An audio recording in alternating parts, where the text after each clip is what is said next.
Hello, everyone, and welcome to an author talk with historian Jonathan Ned Katz, who will be joining us in just a few moments to discuss his new book, The Daring Life and Dangerous Times of Eve Adams.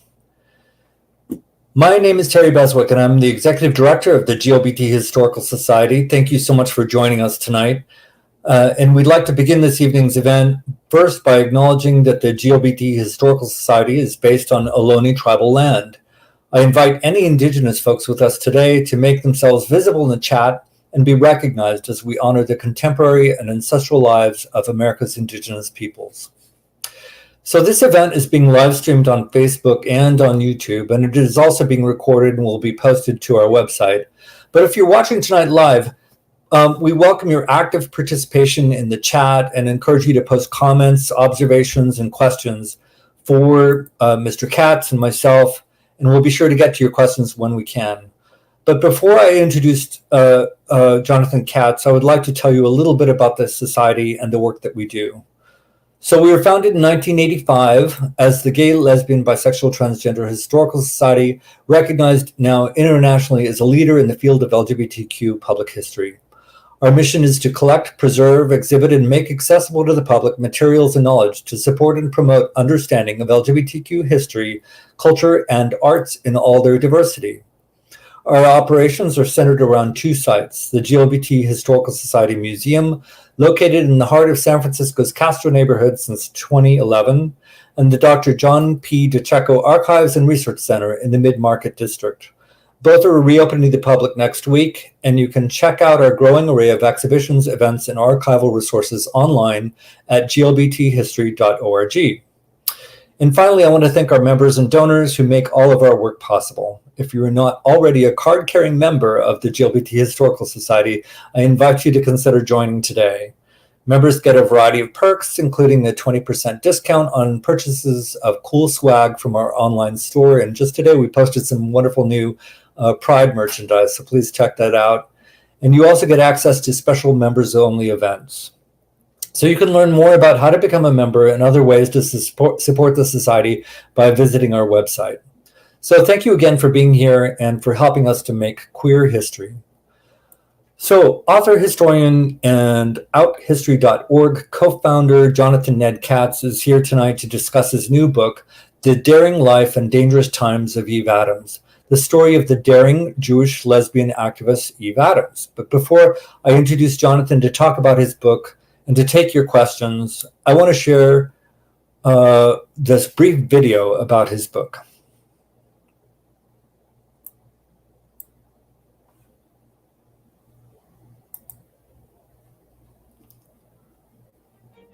Eve Adams was a rebel, born into a Jewish family in Poland before she emigrated to the United States in 1912.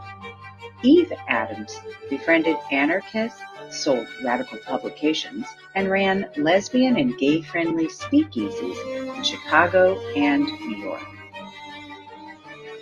Then, in 1925, Adams risked it all to write and publish a book titled Lesbian Love. Adams' bold activism caught the attention of the young J. Edgar Hoover and the U.S. Bureau of Investigation, leading to her surveillance and arrest.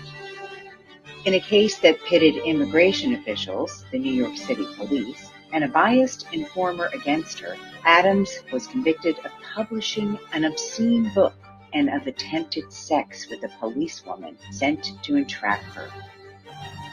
Adams was jailed and then deported back to Europe and ultimately murdered by Nazis in Auschwitz. In The Daring Life and Dangerous Times of Eve Adams, acclaimed historian Jonathan Ned Katz presents the first biography of Adams' forgotten story, along with her long-lost book, Lesbian Love.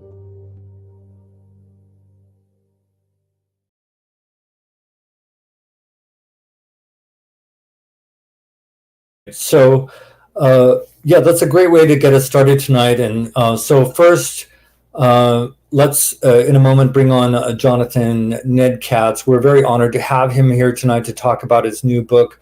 He's also the author of Gay American History, Lesbians and Gay Men in the USA, published in 1976, and 4 other books on sexual history, 2 books on African American history, and the plays Coming Out and Comrades and Lovers. He founded outhistory.org, a major website on LGBTQ US history. And he's also a visual artist. The first solo exhibit of his paintings was held at the Leslie Lohman Museum in New York City, and he published Coming of Age in Greenwich Village, a memoir with paintings. And so with no further ado, let's bring on Jonathan Ned Katz, who's going to start us out with showing us. Hi, Jonathan. Hi. Thanks so much. And I'm glad that we worked out our technical difficulties and were able to bring you back pretty quickly from last week. Thanks for working with us on that. Sure. So to get us started, I think you want to show us some photos that illustrate your talk and the book. Yes, we thought we'd show you some photos first to give you an idea who the people are in this Eve story. There's the cover of the book. This is Eve's.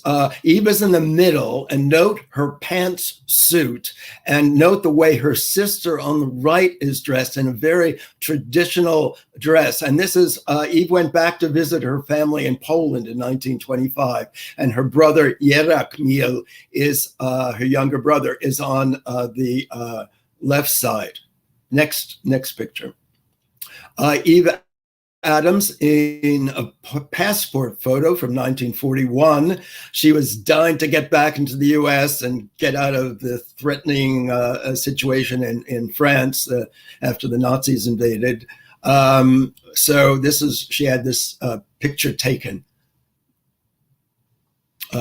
Here's in the center is Ben Reitman, who became a longtime friend of Eve's, and she writes him about 7 pieces of correspondence. And he was a lover of Emma Goldman's at one time, and he helped publicize Emma Goldman's speeches so that she got more people to go. And Emma Goldman was a friend of Eve's as well, the famous anarchist Emma Goldman. Emma Goldman speaking in Union Square in the early 20th century. Eve Adams, her hair is commented on. It has radiant symbols here. And it says, this is an ad she must have written by herself. You'll know her by her hair. She might have dyed it bright red for a time. And she was selling radical periodicals. So she wanted people to recognize her. And that's why she took this Eve Adams name when she came to the US. That's the actress Vanya Marinov, to whom Eve writes a very over-the-top fan letter.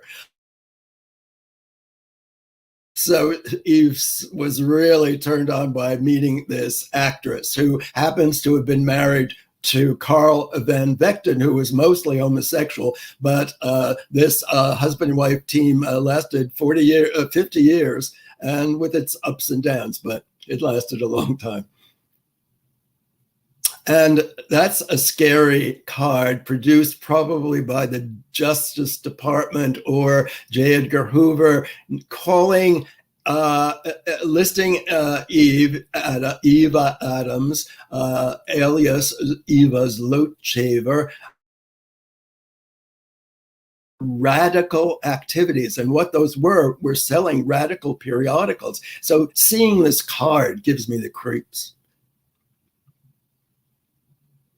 The Grey Cottage. Eve opened the Grey Cottage in Chicago in around 1920 with a partner, a beloved woman partner named Ruth Norlander. And I love this ad that says Eve Adams and Ruth Norlander in charge. I think that gives a sense of these 2 women in charge. It's like a queer friendly little clue there for people to know. It was a bohemian, it got a lot of attention, the Grey Cottage, for the short time it was open.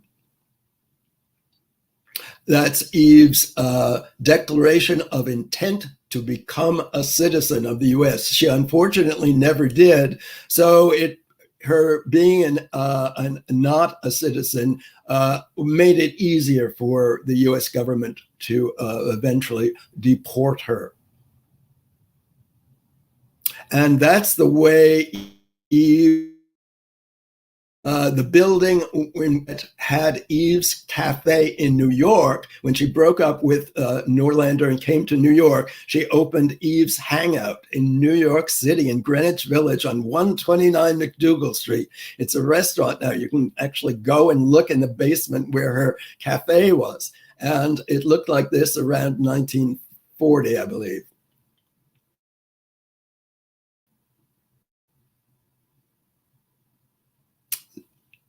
Oh, Eve's fingerprints. She was arrested. We'll talk more about that. And this image that another researcher found and was very generous in making me aware of it. It's very ghostly, I think. It puts us in touch with Eve's bodily presence, I think, you know. Oh, when Eve was convicted of obscenity and for publishing her book, in jail, she met West, who had also been accused and found guilty of obscenity for putting on a play called Sex, which was supposed to be, outrageous for its time. And it's a very unlikely meeting of two very different people in this jail situation. And Eve talked to Mae West about saying, why did I get such a long sentence, a year, when you got 8 days? You know, they're going to keep you 8 days and I spending a year here. Those are the 4 drawers in Eve's very rare book, Lesbian Love, published in 1925. There's no other book like this of its time. We'll talk a little more about that. So you can get an idea of how erotic these drawings were. They were said to be, obscene in her time, but they weren't. There were other books that published things like this even in 1925. So these were not outrageous even in 1925. Oh, a wonderfully affectionate that appeared in a Parisian newspaper. It was the New York Tribune, it was called. It was an English language newspaper published in Paris. And I'll talk a little more about that. I love this little drawing of Eve she's carrying the books she was selling. She made a living selling books.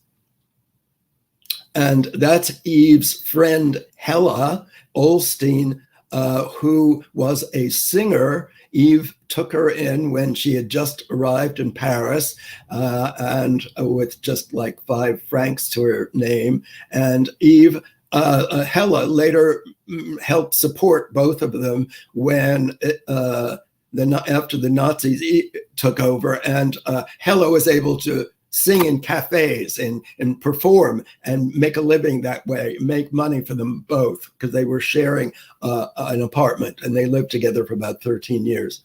That gives you a sense of what Hella looked like in one of her manifestations. Eve in 1934 in Paris. She looks a little tough there.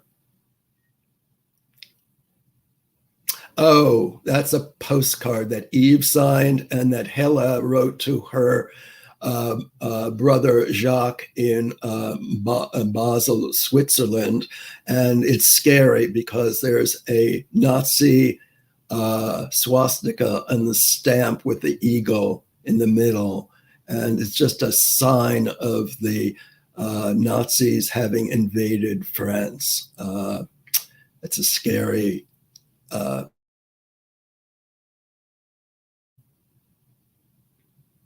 and that's Hella singing in one of her sort of different kind of image with I think there were, I counted 18 chorus girls behind her, and they were singing some kind of pro French song. Maybe this was a performance before the Nazis invaded, so it probably is. And that's Eve and Hella. Eve is on the right and Hella on the left, and it just gives a sense of them being. It's really great to have this picture. And one last image, which is really awful. It's the list that the Nazis made, the very efficient Nazis created, of the Convoy 63, the cattle car train that took Eve, whose name is on the bottom there, near the bottom, carried Eve and Hella to Auschwitz. So I think to sort of see this, and it's a big part of Eve's story, but she was also a very active creator of herself. So I think that's the last picture. And what I will do is give a little talk to sort of give you an overview of Eve's life, just a short talk, and then we can have questions and talk more together. On November 30th, 1926, at Eve Adams' deportation hearing at the Women's Penitentiary on Welfare Island, Eve responded to the charge that she had published an indecent book. She says, "I admit having written a book entitled Lesbian Love based on true acts and living characters of today. The object of the book was to show the exact things that are happening from day to day, and every character is a true character, except she is given an assumed name. I believe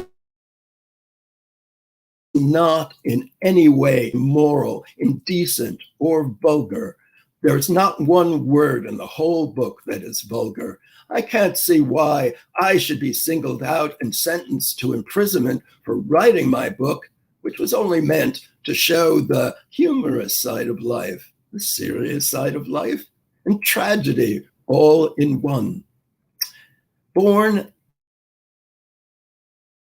in Poland in 1891 into a Jewish family, Adams emigrated to the United States in 1912.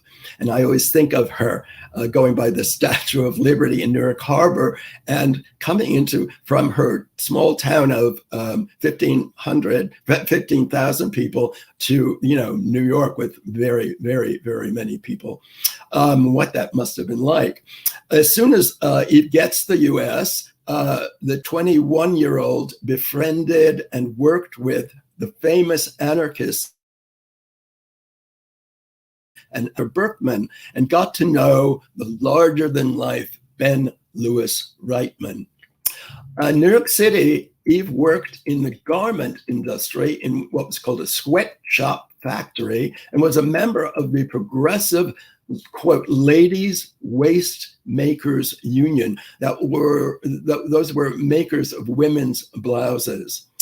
And one of the lesbians profiled in Eve's book, Little Jimmy, may actually be Eve. Little Jimmy works in a ladies' waist shop and goes on vacation to a hotel started by her union. I figured out that this resort was probably Unity House in Bushkill, Pennsylvania, initiated by radical Jewish women garment workers. These women argued to doubting male comrades that working class solidarity would be enhanced if union members had a country place to dance. Little Jimmy does indeed dance with a woman at the resort, and this leads to a romantic and sexual encounter. It talks a lot about gender issues. Eve's narrator says, little did Jimmy know of herself. Little she knew of the masculine spark within her. All she did know was that she felt more comfortable in boyish clothes. She could run better, climb trees better, and feel unhampered in every action. This, quote, masculine spark, a male-typed yearning to run, climb, pursue boys' activities, wear boys' clothes, and feel free, is a repeated theme for early narratives of persons born female who rejected the restrictive feminine norms of the time. Although Jimmy is the only girl at the hotel enjoying this boyish freedom, no one frowns on Jimmy's clothes or activities, so she is perfectly at ease at this working class hotel. Elsewhere, it seems Jimmy's clothes and swagger have elicited criticism, as I found that indeed did Eve's clothes and swagger and short hair, and they were all commented on.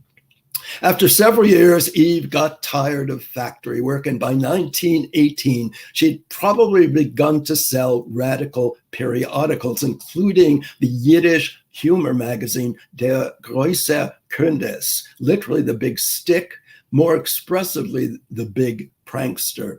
Eve had dinner one night with Jacob Marinoff, editor of the Big Prankster, and Jacob's sister, the actress Fanya Marinoff, whose picture we saw. She was also at the dinner, along with her husband, Carl Van Vechten, who was mostly homosexual. Fanya was then starring in a Greenwich Village theater in a play advocating free love. Eve was enchanted by the actress and wrote her a fervid fan letter.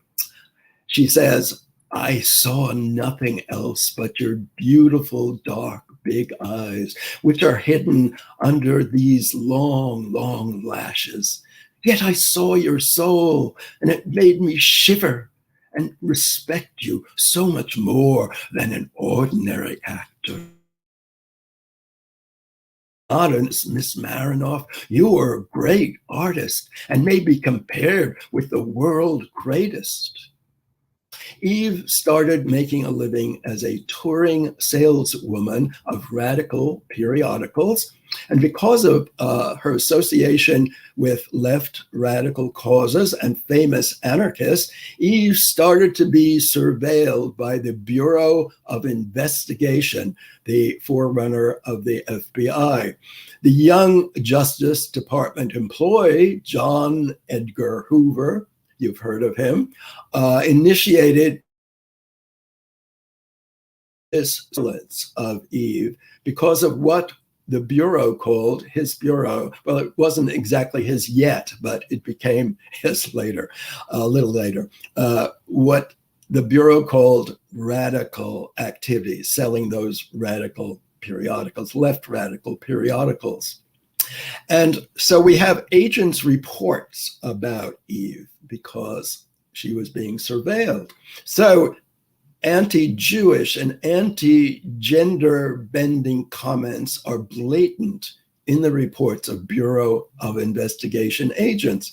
A Los Angeles agent commented on Eve's appearance. Jewish type, hair cropped, complexion, that is skin color, medium. She wasn't quite white enough, that is. He says, not attractive, he ends. He says, wears nose glasses. You know, this is what taxpayers' money was paying for, agents to spy on this Eve Adams. A citizen informer, Dr. Charles T. Bayless, walked into the San Francisco Bureau office to To inform Eve, Bayless described Eve to the Justice Department. She has short, fuzzy red hair, dresses mannishly, and is dirty, greasy, and Jewish in appearance. I really like it when the anti-Semitism is right out there in the open. You know, nobody, they weren't hiding it in any subtle way in such comments. Bayless was touring the US in 1919, presenting a speech titled "Making a Better America." Sound familiar? In one talk, Bayless stated, "Port the alien red, put the native-born traitor in jail, restrict immigration to desirable persons, and teach Americanism in the public schools." So around 1921-22, Eve settled in Chicago with her beloved woman partner, Ruth Norlander, who was an artist. They opened a queer-friendly bohemian cafe, the Grey Cottage. They advertised it as Greenwich Village, Chicago's Greenwich Village Tea Room. And I was interested that Greenwich Village had this, it signified high bohemia at the time. And they end up saying, Eve Adams and Ruth Norlander in charge. Poet Kenneth Rexroth recalled the cottage as, quote, much the most bohemian of the bohemian tea rooms of the Chicago North Side, unquote. An unhappy visitor to cottage called it, quote, that refuge of thwarted intellect, whose artistic atmosphere included one soiled menu card, one frowsy-haired proprietress who borrows cigarettes. That was probably Eve. Numerous Chicago newspaper ads for the Grey Cottage referred to Eve's friend Ben Reitman as chairman of weekly talks. One talk was on vice and virtue in the village, a talk with hot discussion. Another talk was on sensuality in American fiction. So this was a very popular place in the short time that it existed. In 1925, Eve had split with Norlander and came back to New York City, actually a few years earlier. But in 1925, she opens in Greenwich Village in the basement of 129 McDougal Street that you've seen, another queer and bohemian friendly cafe, Eve's Hangout. Had gotten the entertainment industry trade paper Variety reported, quote, shortly before launching her tea room, Eve had, quote, affected masculine attire and become a regular at the various resorts catering to temperamentals. That was a term for homosexuals of the time. When Eve opened her tea room on McDougal Street, the paper alleged she had given the tip-off of what kind of joint it was through placarding the main entrance with a sign which read, "Men are admitted but not welcome." I suspect that sign probably never existed, is not mentioned in any other source, and its words suspiciously promote the stereotype of lesbians, especially butch lesbians, as man-haters. It's a word that was applied to lesbians often. In 1925, Adams risked all to write and publish a book titled Lesbian Love. It briefly pictures about 24 women, amounting to a lesbian community study. And there's a tradition of these lesbian community and studies and gay male community studies. In the last section of Eve's book called How I Found Myself, one of the best sections of Eve's book, There's an unnamed narrator who describes her first sexual experience with a woman at age 19. The first person narrator suggests that 2 years before, Eve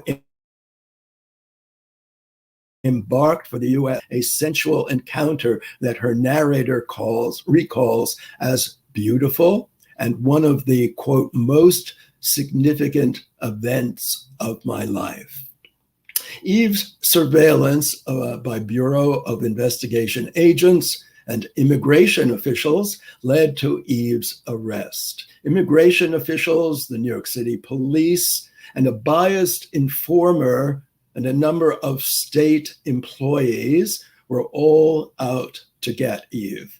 I have documented an actual conspiracy between parole officials and immigration officials to deport Eve. Eve was convicted of publishing an obscene book.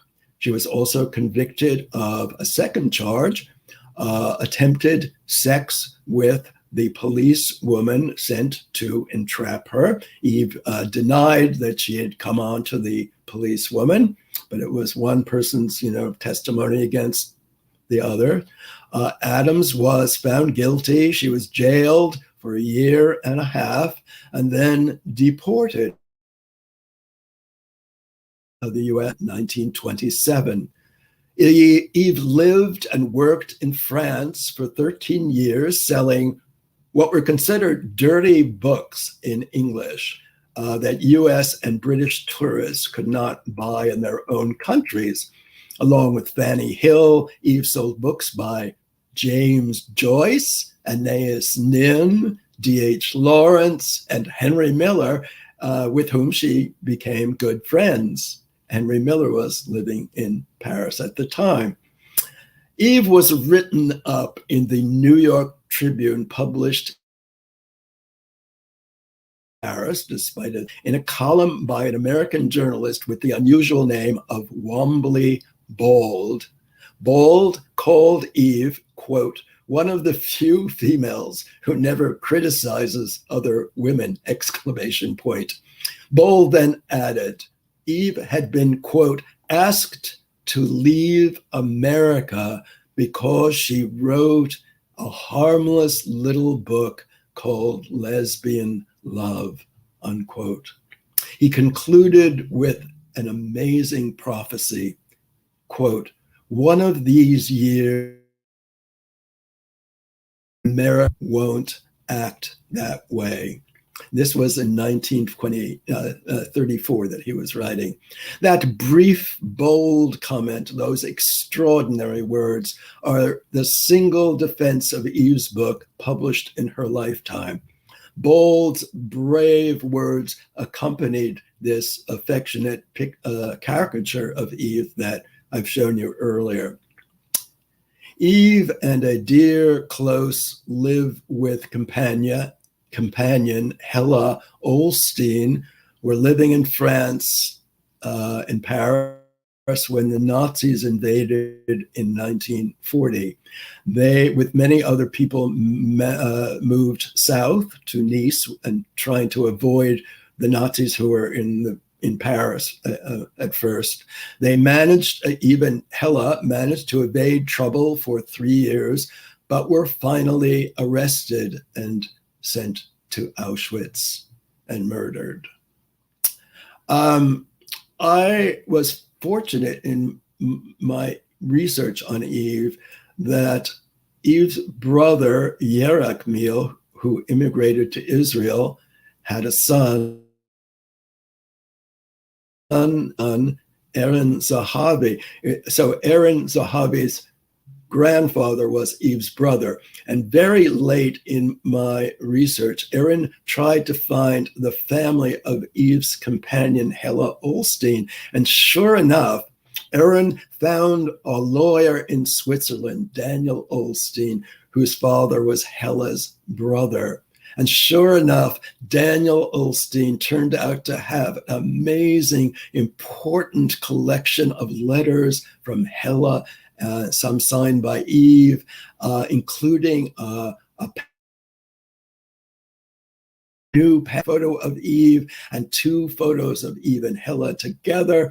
And it was amazing. Having Hella's and Eve's letters to family members allowed me to communicate the tightening grip of the Nazis in France and the 2 women's desperate hope to escape. After evading the Nazis for 3 years, both Hella and Eve were arrested. They were carried from France to Auschwitz in Poland, a Nazi convoy 63, a trip is in a cattle car with not enough air or food, and children crying and people dying. And amazingly, though, 3 survivors of Convoy 63 and Auschwitz were survivors and wrote memoirs detailing the horror of that Convoy 63 trip. Those descriptions allowed me to convey the horror of Auschwitz itself and what Eve and Hella went through. In summary, Eve's life links diverse pasts, making her life directly relevant to present concerns. Her publishing Lesbian Love makes her central to the history of sexuality, in particular lesbian resistance history, and repeated critical references to Eve's gender bending make her story central to historically changing norms of masculinity and femininity. Eve's story is central to the history of immigration, in particular migration from Eastern Europe in the early 20th century. Eve's migrations from Poland to the US to France and her visits to Berlin, London, and Stockholm make her an international heroine. Eve's history is Polish history, US history, French history, and unfortunately, German history. Eve's life is embedded in modern Jewish history, and her mode of death situates her in the history of anti-Semitism and the Holocaust and genocide. And Eve's life represents a too rare example of working class history, especially lesbian working class history, and left organizing for a fairer world. Eve's surveillance by the Bureau of Investigation, the forerunner of the FBI, and the repressive collusion of federal, state, and city officials, a judge, and local police officers make Eve's story relevant to the history of population tracking and repressive government responses to social justice movements. And lastly, the rise of fascism in Eve's time has eerie resemblances, unfortunately, to our own time. And her story can serve as an early warning signal. On the last page of Eve's biography, I imagine seeing Eve way off in the distance, waving her arms frantically, trying to get our attention. I hear her shouting something. I can't quite hear it at first. Then I do hear Eve's shouting, I imagine. Don't mourn. Organize. Thank you. That's my talk. Don't mourn, organize. That's lovely. Yes. Thank you so much. Jonathan, thank you so much for your talk. It was really an amazing sort of encapsulation of your wonderful contribution to the historical record for us. And I really enjoyed your summation of why it matters as well, and the significance for our own time. So yeah, I'd love to get into some deeper conversation about Eve and about the context of the times in which She immigrated to the U.S. from Poland as a young woman, and the life and times, the dangerous times, as you put it, that she lived in so courageously. And I before we do that, I do want to just take a pause and remind everyone that this is a book that's for sale, and so you can get that. And yeah, thank you, Lee Pfeffer, is our technical person on this and show, and they've just posted the link there, one of the links where you can get purchase this wonderful book. And also, I just want to point people to your wonderful website, which is just a continuing living thing that grows and adds more and more wonderful stories, and are just a great resource for historians and students all over the world. Outhistory.org. And so I'll just say that I put. And I'm putting more of Eve's documents on Out History, a deep chronology of her life and a summary of why she's important. So there's lots of material about Eve Adams, a teaching guide for teachers as well. Yeah, that's really great. And I recall hearing Eve Adams' name previously. But I really didn't have an awareness of her significance, and I think a lot of maybe historians had some awareness of her, but just in terms of common knowledge, I don't think she's seen as one of the, as you put it, one of the heroines of our movement, that really was a forerunner on not just sexuality but gender. So, okay, and you talk about this a little bit in the preface to your book, but maybe you can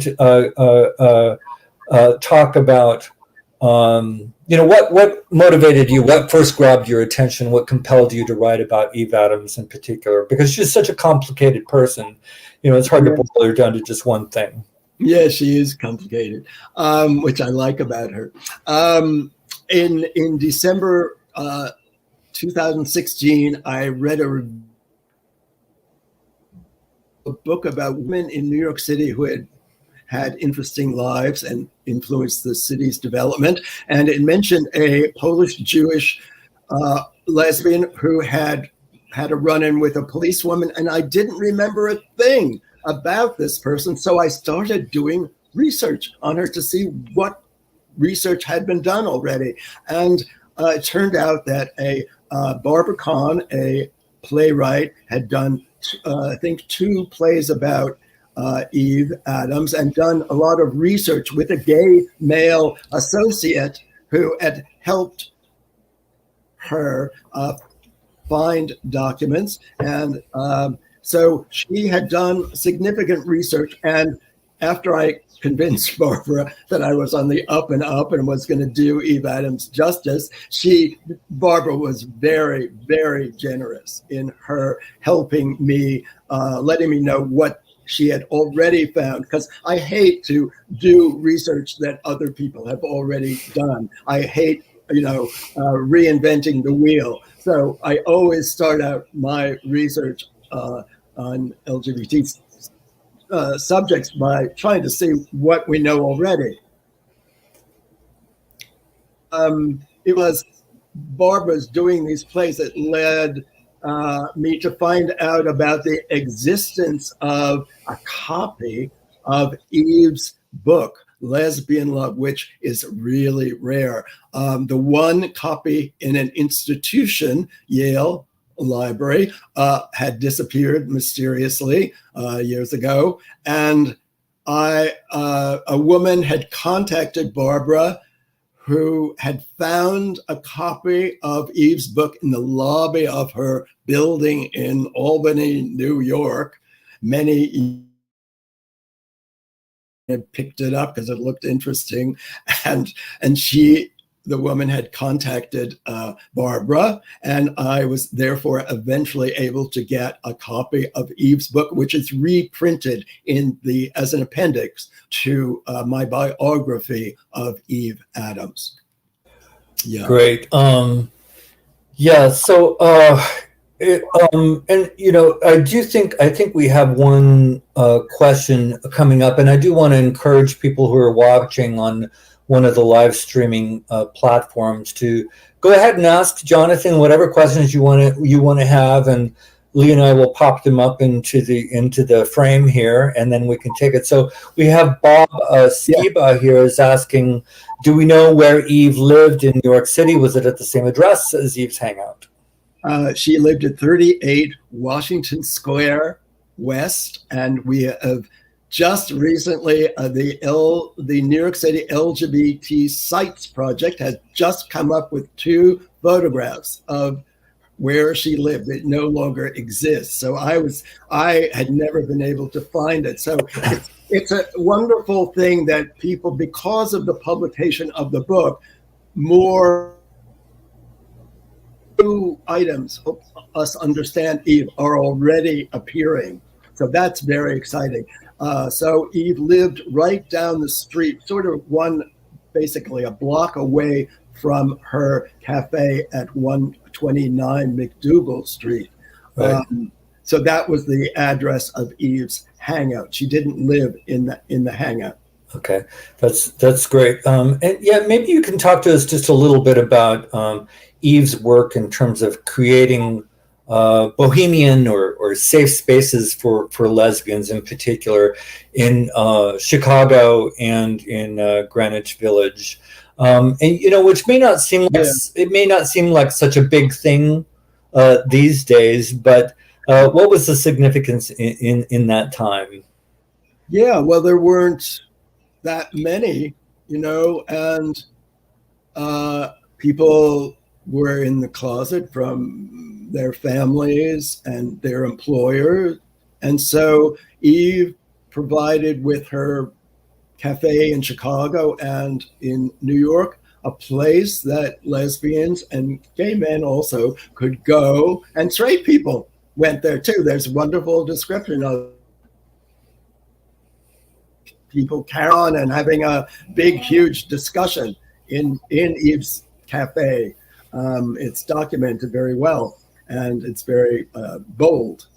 So all kinds of people went to Eve's cafe, but it was really important that these were safe houses in a way, in a hostile society, these bohemian cafes and speakeasies. There was a prohibition, so people would bring their own liquor in, and you would be provided with ice in a glass and the stuff to make your own drink. Setups, I think they called them in your book, right? Setups, yeah. Yeah, setups. Right. Here we have another question. Hey, hi, Randy. Good to hear from you. Randy Alfred asks, did Eve run into or cross paths with Henry Gerber and the Society for Human Rights in Chicago? Yes, Henry Gerber I don't know if he was there exactly at the same time. He founded the Chicago Society for Human Rights in 1924, I think it was, and Eve was there in and maybe had left by. She was just, her cafe in Chicago was just open a brief time, maybe 9 months, maybe 11, 11 months. It wasn't open long. So. And Henry Gerber's group, of what we know about it, it was an all-male grouping. So he sort of seems to me to be a really different kind of person than Eve. Maybe not a bohemian, more of a sort of, I don't know how to describe him actually. Great.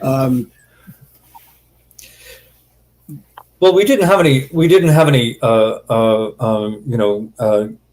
gay rights groups that were widely known, certainly at the time. And actually, I learned a term in your book, which I wasn't aware of previously, which from now on, I'm going to identify as, which is a temperamental. And which I think is just a lovely connotation. But what did people call themselves back then? I mean, good question. Well, I would say,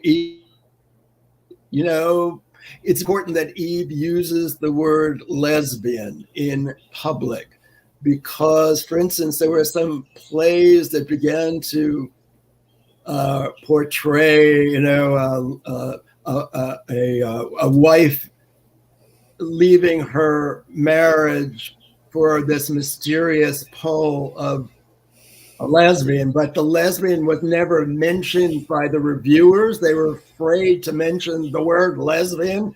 So Eve was doing something really important in publicly using the word about women lusting, women loving women. It was, the word lesbian is an old word going back to Sappho in Greece and all that. But it was only in the early 20th century that the public was sort of getting the idea that this word referred to lust and love between women. Right. Randy says temperamental, theatrical, artistic, sensitive. Yes, I've been called all of those things. But there were a lot of euphemisms that were also used. I don't know. Sexual inversion, sexual invert was another term. You had inverted the supposedly proper way you were supposed to do sexuality and gender. Right. You were inverted. Yeah. So, Jonathan, I wonder if you could just talk to us a little bit about your research process. Obviously, you were fortunate in being able to conclude your research prior to the pandemic, and obviously, you were collecting materials from around the world at different locations. Some research had already been done, and people were generous with you in sharing source materials, and obviously you're paying that forward by sharing a lot of your source materials so that other people can create works from yours. But I think you've described yourself as a little bit of a anthropologist detective. How would you talk? Can you talk to us about that process? Yes, when I grow up, I want to be a detective. That's a line from a Dennis Potter. The Singing Detective, this wonderful, wonderful English series. It's fabulous. Everybody should see it. People break into song in the middle of a hospital scene. So I do want to, I found wonderful, generous responses from Aaron Zavhavi in Israel. Eve's, whose grandfather was Eve's brother. And then Aaron was the one who led me. The book, I think, was already at the publisher, and Aaron just on his own decided to try to find the family of Hella Olstein and see what they might have. And Aaron found them in Switzerland, via the internet and being a good detective. And indeed, they had this file that was so important in allowing me to convey the horrors of the increasing Nazi threat over the 3 years after the Nazis invaded France that Hella and Eve were experiencing. Yeah. And I have to say that your voice very much is evident in throughout the book, and I think there's and you use some storytelling devices. I would say that you're very clinical in some ways in terms of presenting evidence, but you also use you kind of start near the end of the story, or at the point of deportation, basically. and then work your way back from the beginning up to the ultimate end, the tragic end, I would say. And Yeah. I felt that, and I was talking a little bit about this earlier, is that, there's that sense of dramatic irony that I'm aware of how it's going to end from the beginning, clearly, with Auschwitz. And I get to know her, through her actions and her words. And I feel like reaching in and say, don't go there, or please get out, they're coming, and there's such a tragic frustration around that. It really it carries you forward in a way. Have you heard that from other people also? Yeah, definitely. It's even something I experience when I read towards the end of the book. Again, I want to stress how active a life is described in the biography of Eve, as well as this victimization. There were the two aspects of her very not at all being a victim as a type of person. She was a very assertive person, and in very interesting, creative ways. And then she was also a Holocaust victim. So I had to capture both of those things. And because those letters that were found late in the research process, I feel I was able to do that in a way I wouldn't have been able to do otherwise. Because the Nazis, as they were leaving Auschwitz, destroyed a lot of the evidence about what was going on in Auschwitz. So it's my understanding that there isn't that much about that. So the descriptions of this hideous experience on the train out of Drancy in Paris to Auschwitz in Poland it helped me convey the full horror of the Nazis for so many people. Yeah, it's the contrast there, or the juxtaposition, I guess I would say, of her very vital life despite the obstacles and oppression that she experienced in the United States and in Europe, and then suddenly she goes dark. We hear what happens, but suddenly, she's not there anymore, and it just it's so jarring and tragic. Yeah, I will say that I urge people to read the book, but because I've given an overview, but when you're reading the book, I think I'm constantly amazed by the details that you couldn't make up, like the things that I quoted by the FBI agents, by the very biased informer. There's another biased informer that really plays a significant role in Eve's life, and he claims to. He testifies swears in a sworn statement that he watched Eve have sex, and it's like completely, and yet taken seriously and helped convict her of coming onto the policewoman. So the details are amazing, and it's hard to just convey that in a talk like this. You do take some opportunities, I guess I would say, to interpret some of the history in your book with sometimes very brief kind of sardonic statements, I would say, and I can't recall any in particular, but it does seem like these informants were not your favorite characters in the book. But they also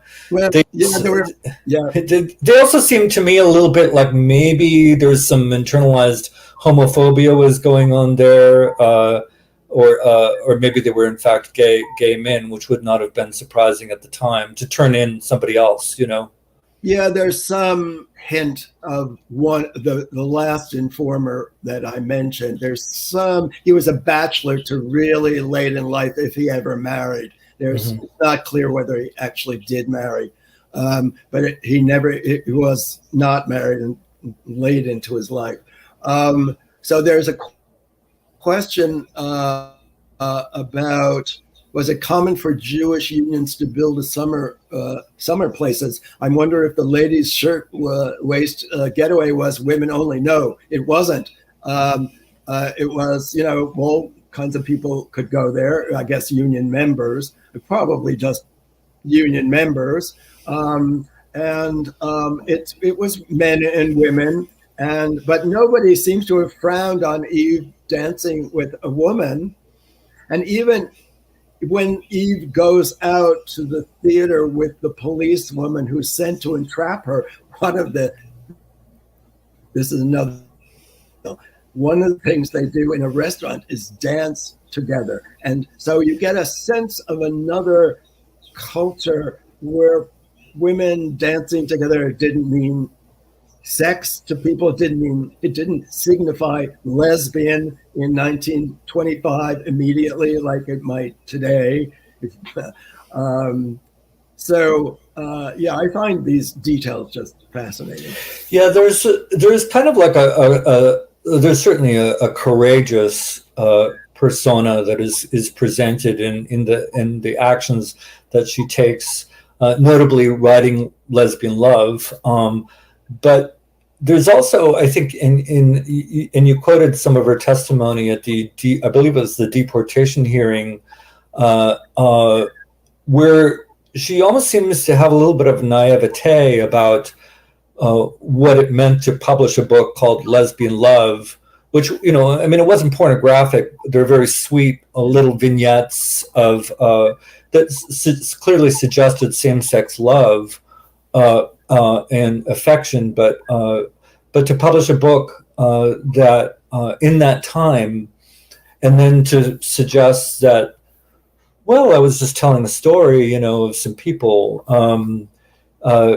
Was she in fact making a political statement there, or did she actually think it wasn't such a big deal? Yeah, she was hanging out with anarchists, and anarchists don't believe in, maybe becoming citizens, perhaps. That's, a relative of Eve suggests that what does an anarchist need citizenship for? So she was more at risk by not becoming a citizen. But maybe, her friends didn't important. I think she didn't have a clear sense of how dangerous it was to sell radical periodicals, be friends with Emma Goldman, who was deported along with Alexander Berkman. Edgar Hoover went to watch Emma Goldman be deported. He was obsessed by deporting Emma Goldman. So he really had it out for these people who really wanted a better world, these anarchists. And they were critical of the U.S. government, of lots of aspects of the lack of justice in the union for working class people, of low wages and the need to organize. And so they were done in. Radical labor organizing was done in. Eve is first accused of publicizing, carrying around evidence, publications by the industrial workers.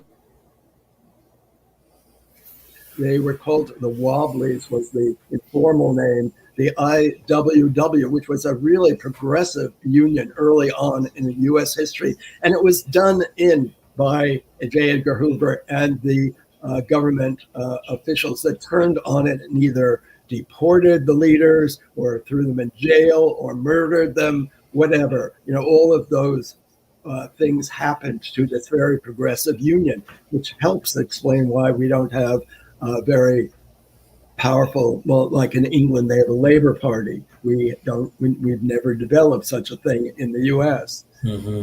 So there's a reason for that.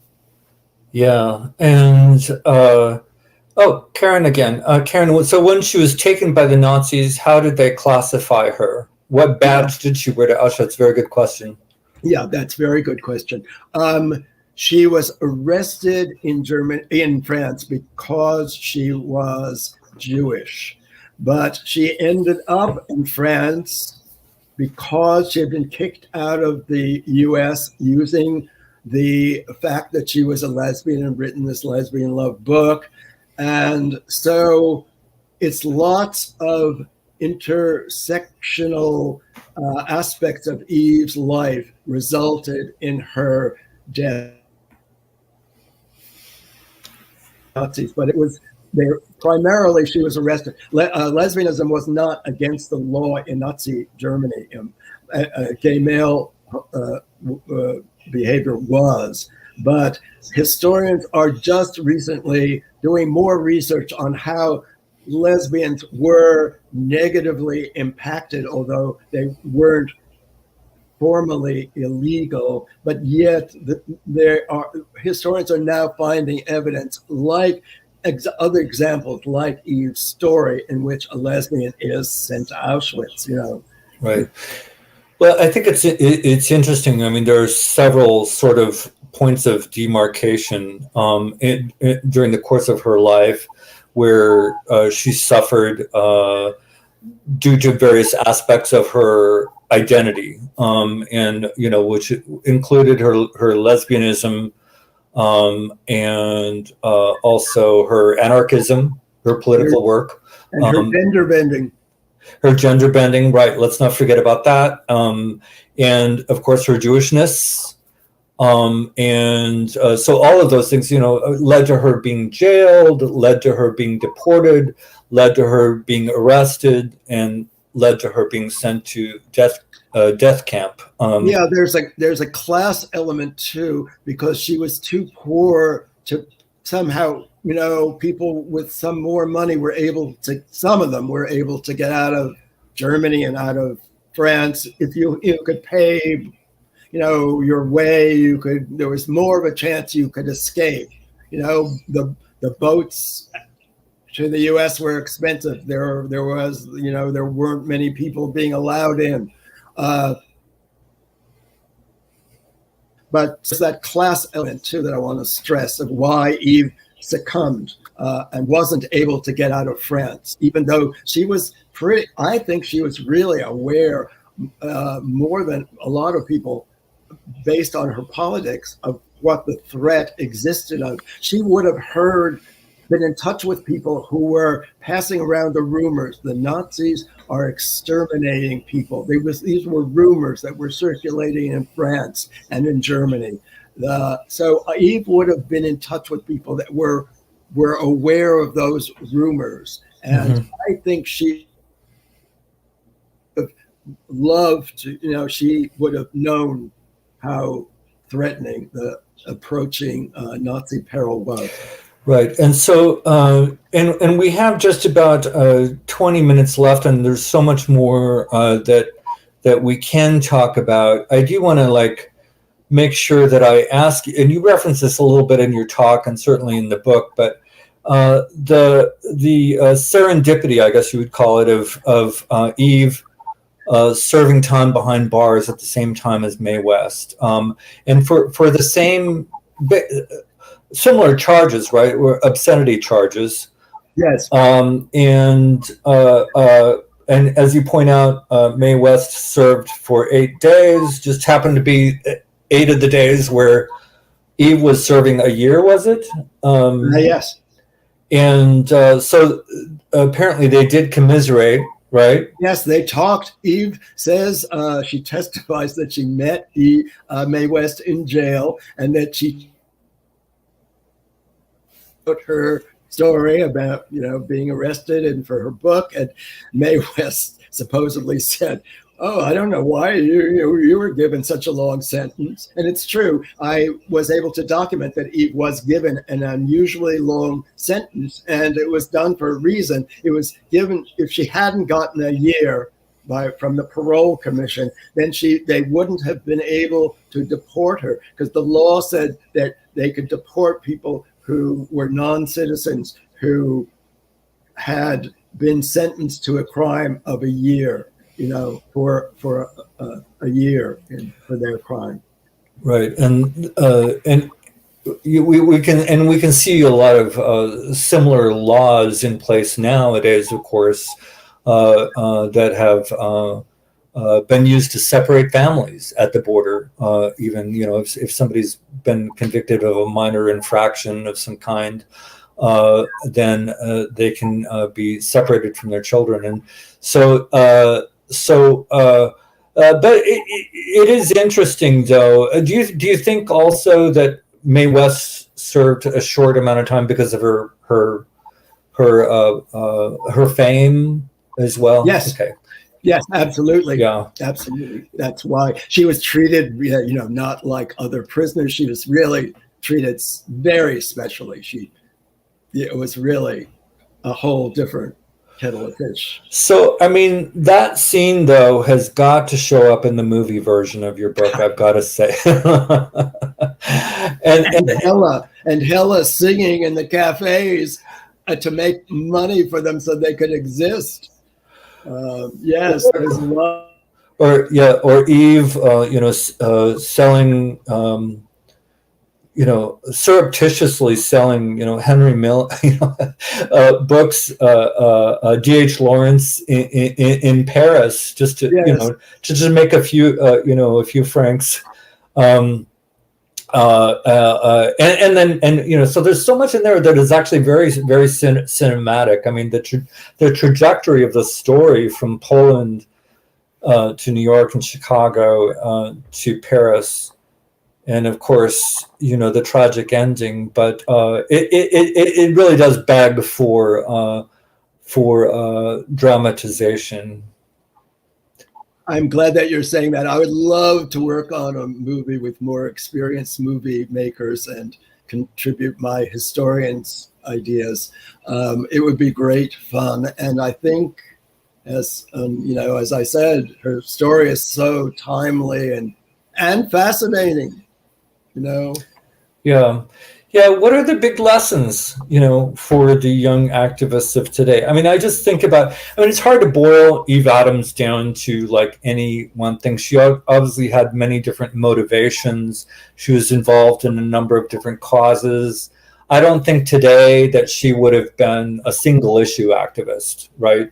But yeah, she was a radical, concerned about lots of different oppressions, I would say. Yes, but it was also very personal for her as well, the yes. issues that she took on, right? Yes, I mean, just the fact that she was Polish from Eastern Europe, that was looked down upon by some of the authorities in the U.S. government. The director of immigration talks in very derogatory about Poles as, we don't want those kind of citizens in the U.S. Yeah, so and you mentioned the word intersectional. It's really, it's always interesting to try to separate out. And I think you clearly land in a place where, she was deported because of her sexuality. Is that right? But there's also... But the conspiracy was in part driven by her political activities. Yes, absolutely. They first started surveilling her because of her periodicals and because she knew Emma Goldman, the notorious Emma Goldman, and Alexander Berkman, the other deportees. So, but then, they later on found her publishing this dirty book. Right. And and the book was about same-sex love, but and you also mentioned her gender bending. I forget the term that you used, but it's hard to separate out the threat of same-sex love to society or the patriarchy or whatever versus the threat of her being gender non-conforming. Can you talk a little bit about that? Well, there are, as I said, the constant references to her short hair and her clothes, and she was wearing some version of pants, probably. She toured around the country. She wasn't wearing frilly blouses, and she, sort of adopted a masculine persona to some degree. It's not exactly clear to what degree, but it's certainly commented on over and over again. It's as much, a part of she's accused, kind of specifically sexual stuff in writing her book. It's a constant refrain, the gender bending stuff. So her sexuality, though, and it is, for me at least, what interests me and draws me to her initially, is just her early public identification as a lesbian, in creating her own social milieu, and environments where she could be her true self, which is just really amazing at that time. And I think it's just important to keep in mind the context that's happening in. But her way of doing that contrasts with the more upper class and educated lesbians like Alice B. Toklas and Gertrude Stein, and it's a class difference. I think Eve had nothing to lose, and many of these other lesbians in private, they may have used the word lesbian, but they weren't going public in the same way. That's been analyzed by some lesbian anthropologists who've done work on this, pointing that out, that Eve, there's no evidence I found that Eve knew any of those upper class lesbians who were sort of literary, sort of modernist, doing experimental stuff. Eve was more like a social realist writer, I say in the book. And so she was like doing a different thing and using the word. She was, blasting the word lesbian out into the world. And these other women were whatever they were doing in their private lives, they were not blasting the word lesbian into the world. Right, and it also feels like Eve, she's very much driven by her passions, which included her loves, and it almost feels like she couldn't really help herself for being who she was, to try to suppress herself. But can you just talk about the big loves in her life? And you mentioned Ruth Norlander, yes, and yes. Hella.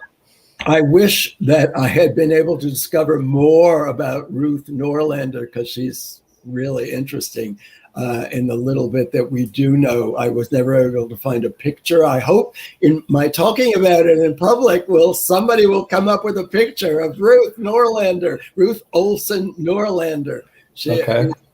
You can find her on, in Ancestry, and she was married for a time before she became a lesbian, apparently, and she had a daughter named Joan, who Eve helped take care of when Joan was like 4 and 5, and Eve enjoyed this little girl and fishing on the lake of Chicago, and so that is a really important person that I'd love to know more about. And then there is Hella. I'd love to know more about Hella as well. She's rather mysterious. That he found her madly attractive, and her pictures show her to be very attractive. But it's not completely clear what Hella's feelings were towards Eve, and maybe they were just very close companions for 13 years and lived together. And Hella gets married in the last years. Maybe it was an attempt to get away from the Nazis in some fashion, except that she marries a Jewish artist, which would not have helped. So it's hard to know what's really going on in Hella's life. It's much clear in Eve's life what her feelings were. So maybe we'll learn a little more about Hella too. That would be great. Yeah, maybe we could post it on Instagram or something like that. Ruth Olson Norlander, and we can try to dig up something. But these things tend to reveal themselves over time, and things become unearthed, hopefully. But so often these kinds of stories are lost too. So I mean, how complete a picture do you think that you were able to get of Eve Adams? I mean, we're talking about 80 years of so much was lost, right? Yeah, sure. Eve said she gave copies of her book to several friends in France, and no copies have. I tried to find her book in France before I found it in the U.S., but I wasn't able to. But France went through bombardment and all kinds of destruction, and so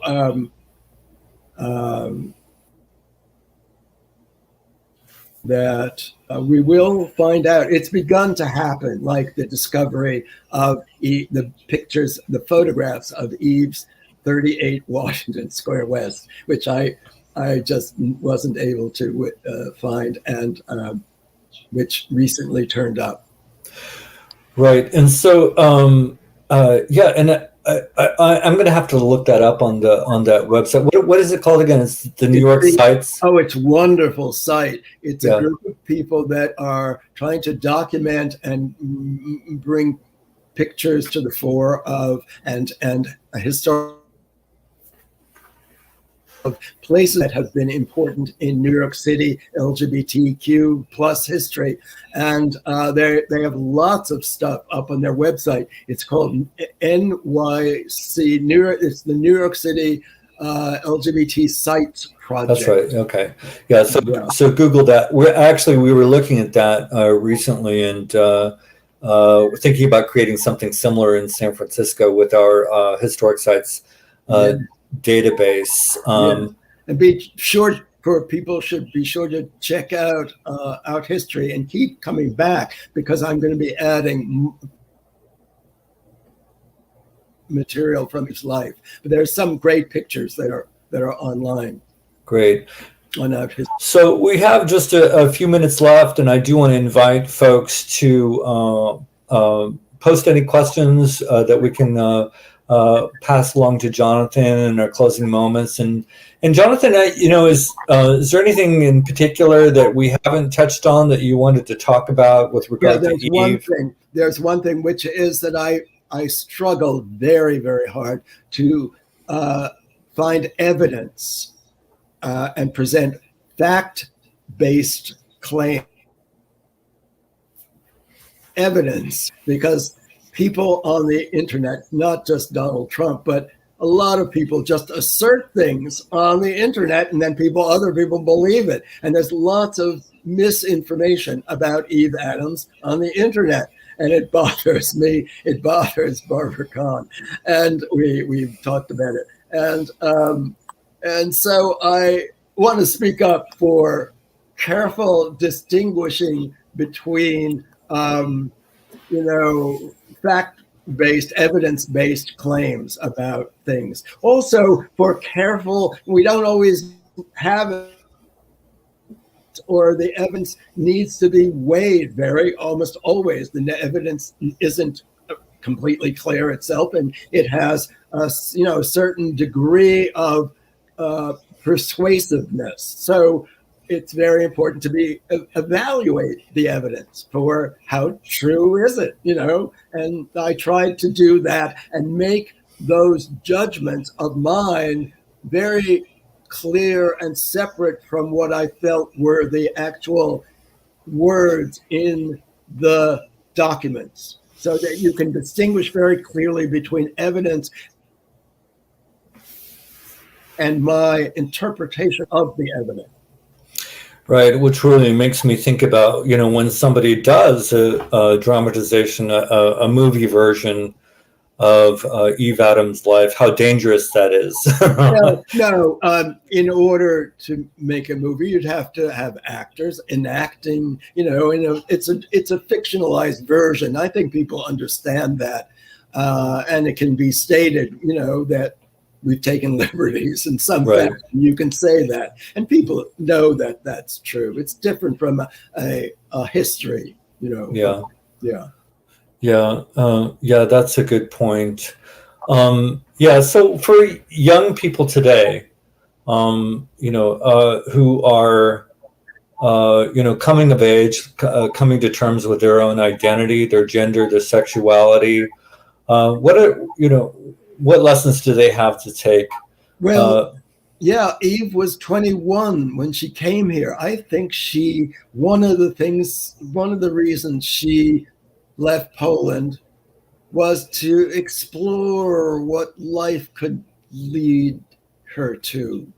She didn't know as a young woman what lay ahead. She needed to try different ways of living. So I think that's a way that this book can inspire young people in particular. I think they'll find it fascinating. She was really struggling and did define herself, in many different ways. Right. Yeah.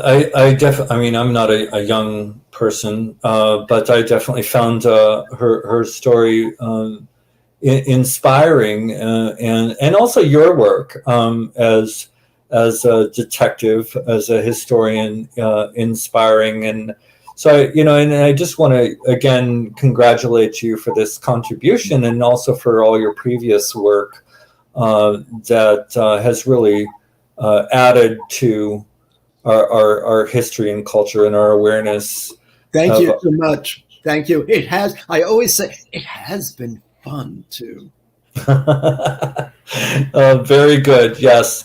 Yeah. And, I obviously you're attracted to people who are, that you are, want to study and research, who are interesting and have fun as well. Right. I mean, Yeah. and maybe this is a good thing to talk about as we close, is that the Holocaust, unspeakable horror that is really one of the driving storylines in this narrative that you're presenting, and yet that doesn't define her, right? She lived a life of joy and of struggle, but also a lot of fun, right? Yeah, it's interesting. I've been noticing that in the African American social justice movement, a lot of people are stressing that, our life has been oppressive. They're saying, yeah, we've been oppressed, but we also have found ways to enjoy life. Right. And he certainly did that, So people are not just one thing or another. People are not just victims or, not victims. It's complicated. Right. Yeah. And I certainly can think about that in my own life. And, probably most relevant is, during the height of the AIDS crisis, when we were in ACT UP, we had a lot of people that were in ACT UP, they say that was the best time of my life, I know, I've heard that. And